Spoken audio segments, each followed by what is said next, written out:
Ladies and gentlemen, welcome back to another high-level Marvel Rivals Ranked Cast. This is being recorded on the 1st of December. We are entering the holiday season. I hope those of you who watch me from the Americas are especially enjoyed your Thanksgiving. Let me know in the comments if you had anything in particular that you were thankful for.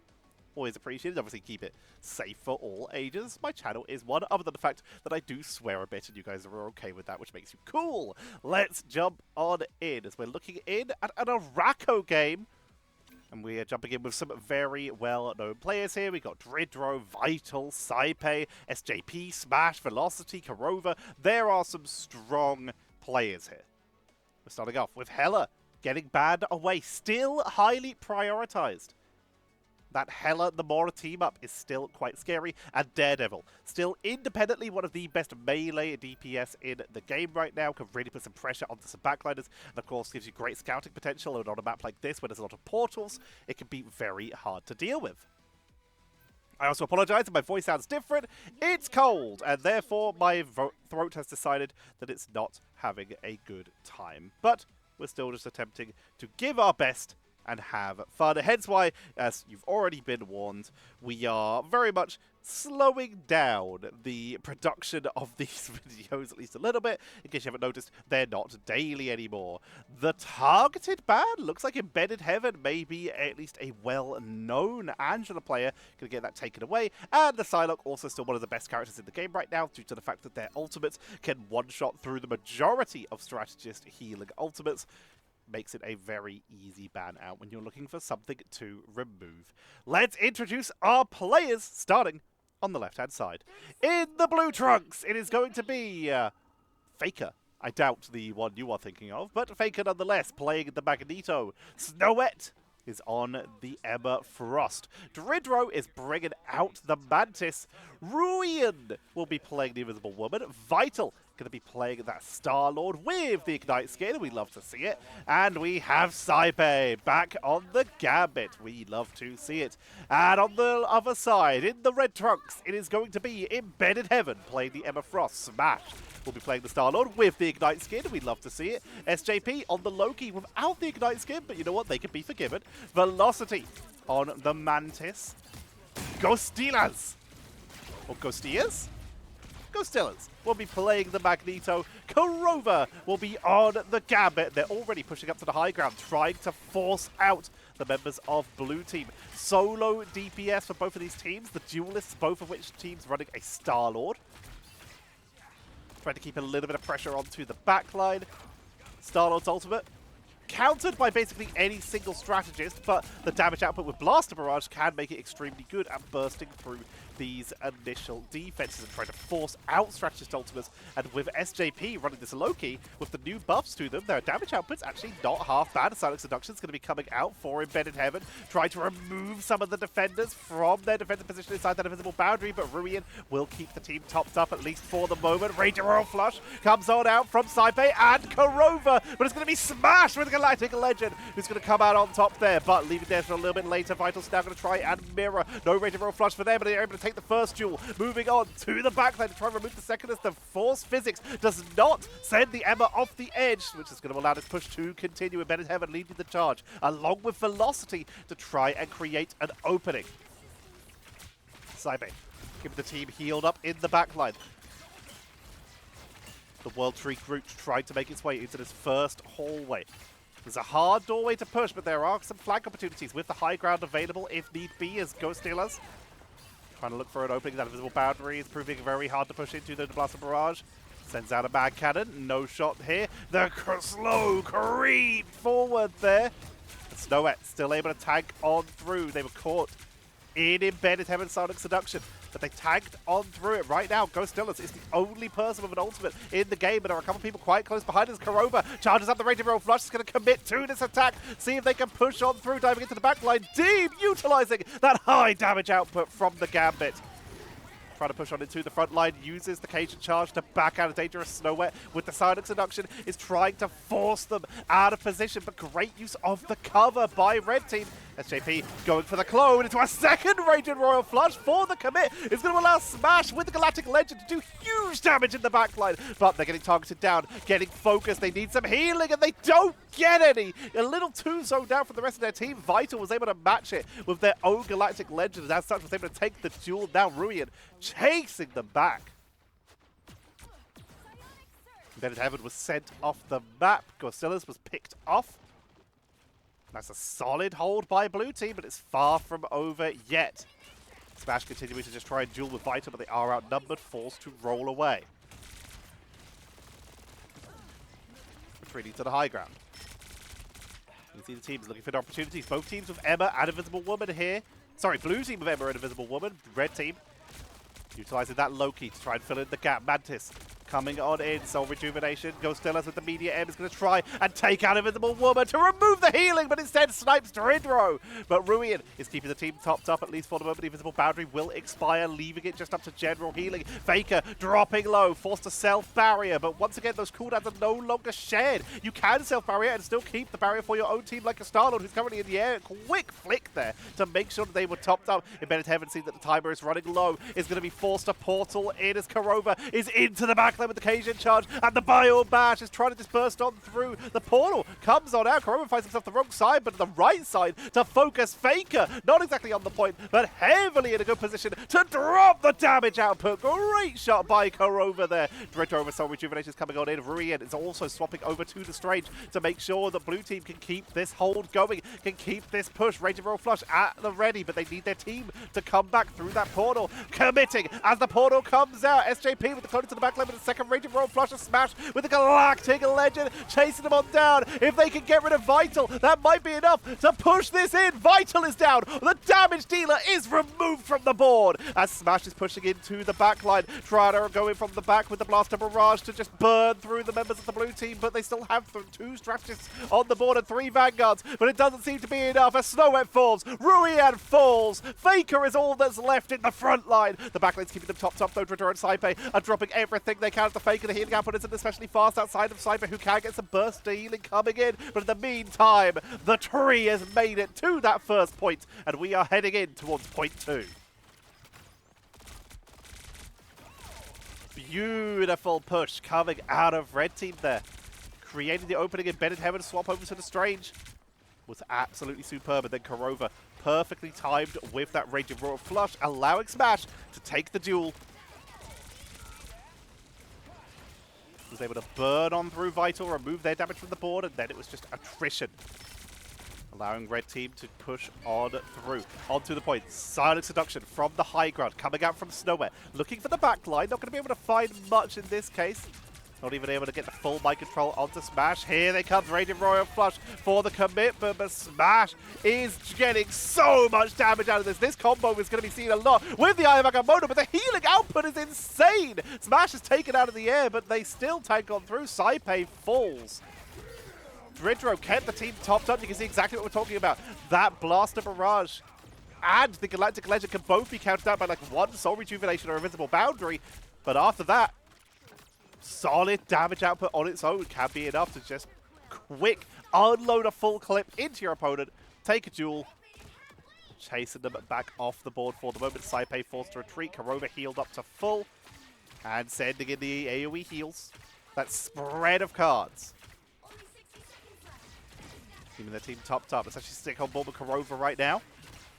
See how they're using their cards. For now, just sticking with the autos, not going for either deck, heart or spades. No damage boost. There's the hearts immediately for the chain heal. Try and keep their team topped up and heal around the corner onto Embedded Heaven, but does not find them. But you can see where they're holding these cards for, being extremely patient. There's not a lot of crowd control on the opponents here, so they don't need to hold their cleanse too much and can really capitalize on just maximum healing output. But for now, they're getting chased down, drained, taking a lot of damage. Has to self-heal there with the Bio Bash, but is still doing a great job. Red team, a slow but steady retreat, making making the most of that team up between the Loki and the Mantis. Giving themselves that deific vitality as they push onto the board with a silent seduction from Snowet, looking to slow them down, but the damage output is so much here. The portal came out from Embedded Heaven, who Magamoto's through the doorway, but the healing output from Velocity from the side of Dridro is keeping them topped up, allowing them to push into the backline. You can see that damage bonus onto Vital, allowing this chase to come on in as Red Team are cleaned off the board. SJP loses a clone. Korova's the only person who's near, but they are taken out. Portal's already been used, and that's going to be a hold by Blue Team. 1 point. 115 meters, 25 centimeters. Solid push. No complaints about that. Would not sniff up at that. That's not how the phrase goes. But we're committing. We've said it now, and we're over halfway through the cast, so I'm sure as heck not restarting. How do the teams adjust? So far, the teams are very similar, with the alternation of, once again, SJP running that Loki. This, of course, gives them a better front line because they're able to utilize the damage-boosted healing and also, potentially, for the defenses here, create a heavy siege position with those Loki clones and the high damage output that can give. This is going to allow Emma and Magneto to stand quite far up. In exchange, we see Blue Team, they've gone for a little bit more of a front-heavy as opposed to a positioning-heavy composition.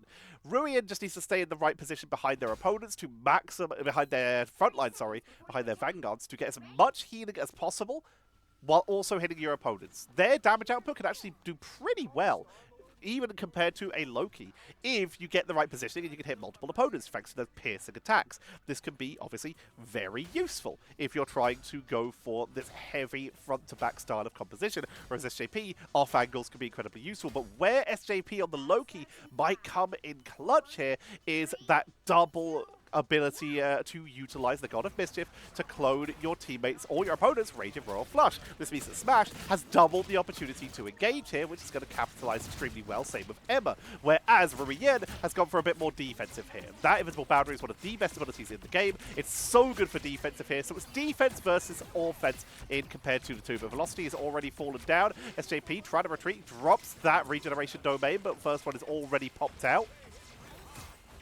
You can see that healing coming in. There's already one clone down on the board here. Damage output's good. Healing output's also good, but it still drops a little bit low. The front line getting whittled down here. Chain healing coming out from that heart deck. But they're pushing on in. They're holding for the moment. But in the meantime, while they're holding on this high ground, look at that! The damage boost as well from the Raging Royal Flush on a Loki is insane damage output. That is going to allow Red Team to at least repel Blue Team this first time, but they used the Raging Royal Flush for it.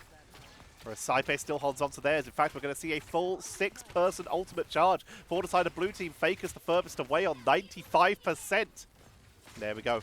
Fully charged. Snowet will likely be the one to pull the trigger. Silent Seduction coming on in with the Raging Royal Flush for the extra damage. They're committing hard to this with as much push as they can. Embedded Death will try to mirror it. Smash, Galactic Legend is going to try and just take this. They commit to an early fight, but they're completely split. Everyone retreats to the low ground, takes cover, but Faker was still taken down. But in the meantime, while Saipe did use their own Raging Royal Flush, Vital holds on to their own. Galactic Legend for the high ground assault here. Look at the Saipe.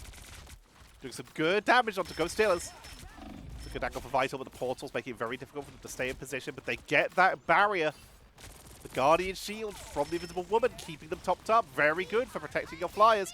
Blaster Barrage comes on in. Here comes Soul Rejuvenation. Ghost Stealers looking for the Meteor M to once again see if they can take out Ryu. Takes out Dridro. Not who they were looking for, but still very good. But now Vital is in the backline while all the defensive tools are down. Raging Royal Flush is going to come out. They're just going to try and burst through Vital. Defensive Meteor M to make sure that Vital can sustain through that fight. Now up to the high ground, 2v1, but still looking to try and chase using the invulnerability frames. Guardian Barrier pushing on a little deep there, but is still able to retreat out and hold the line. In the meantime, Red Team pushed up very heavily onto the point. Embedded Heaven has already pushed far up, has to use that Mind to Eat to tank on through.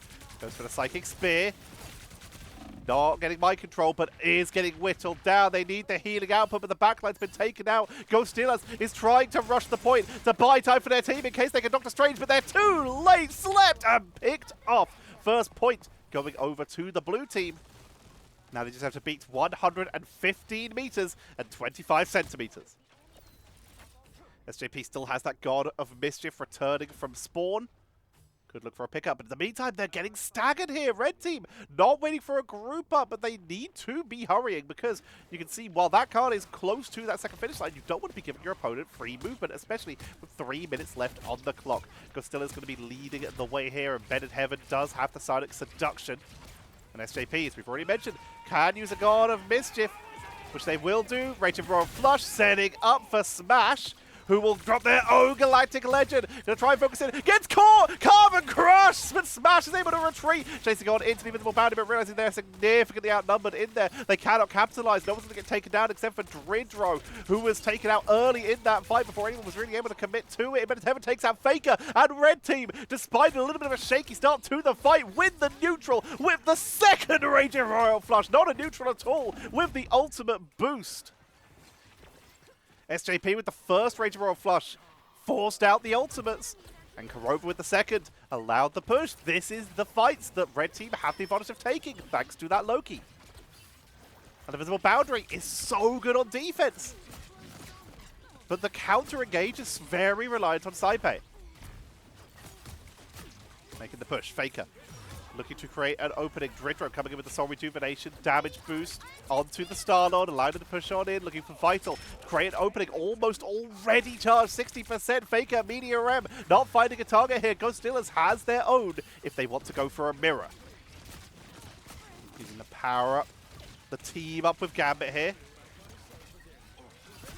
Not finding a lot. Sonic Seduction going to be coming out from Snowwet while they're almost dropped down. Magneto with the extra shielding. Raging Royal Flush. Commitment coming out from the blue team. Vital Galactic Legend into the backline to take out SJP, who tries to portal away. But Velocity is down. Kurova is down. SJP was able to escape thanks to their Trixie teleports, but it's too late. The actual space created there by blue team was enough to push on the rest of the way.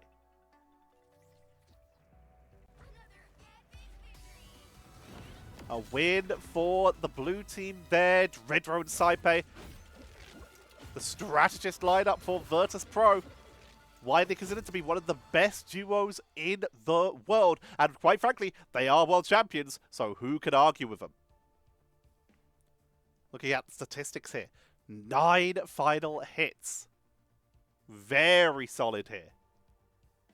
With 19 KOs, but 21 KOs will be the highest in the game, taken by Snowet. With 29k damage as well, almost keeping up, but highest damage goes over to Smash, just pipping Vital, getting 20 KOs themselves, which actually does beat Vital as well. In fact, they went 20 and 4 with the same amount of final hits, so Smash actually did out-trade Vital here. Again, that double Raging Royal Flush does work out heavily in their favor. 1k extra damage, and they went down a few less times here. But you can see it's on the rest of the team where you start to see the differences here. Double 54 and 56k. They were taking a bit more damage and they were getting focused down. But it's where the fact that Red Team was so reliant on Raging Royal Flush, even that they used it twice even, it worked so well. But in this case, the extra defenses and the ability to dive the backline, the lack of defensive ultimates actually seemed to be what undid the Red Team here. The fact that Vital was able to time it well and find the one fight they needed in that final push to push on in when everyone was too split or the ultimates were on cooldown meant that they were able to capitalize and take that fight. Healing output though, Kurova also deserves a shout out. 44k healing, going 13 and 3. Saipei also going down 3 times. Gambit looking to be very hard to pick off, but 11k more healing than your contemporary there. Everyone else pretty similar, 34 to 33, 23 to 28, so keeping up pretty well. Looks like the Loki was actually able to keep up pretty well compared to the Invisible Woman when it comes to healing output but falls behind in terms of damage. This way we expected to see some value coming in here. Only 11k compared to the 15k of Ryu Ian on that Invisible Woman. Very interesting. We'll have to see more in the future if that's the way we decide to go, if we stick with these more defensive Invisible Womans, or if we start to see the Loki come in more for double Raging Royal Flush, especially if you're using something like a Star-Lord, or potentially even a Punisher if that decides to come back into the meta. But for now, thank you all very much for watching. I hope you've enjoyed today's video. There will be, of course, there'll be more on the way up to Christmas, but once again, we're not doing daily videos anymore. Go check out the quiz, Tetcher's Marvelous Quiz, hopefully one of many. Hope to do some in the future. It was very fun to do. It's on this channel. You can also watch the whole unedited VOD on Twitch. You can go check that out and hopefully have some fun and leave some suggestions for people you'd like me to do casts with in the future, especially when coming into the new year when people will have more time, or people you'd like to see on the quiz in the future. For now, though, again, we're not limited to esports personalities here. We can invite streamers as well. Hopefully, they'll put some time aside to come say hi. But I have been your caster Tetcher. Hope you've all had a wonderful day. And hopefully, you'll subscribe, comment, do all the things that makes the algorithm happy and help me keep this channel going for a little bit of extra support. Thank you all very much, and I'll see you all next time.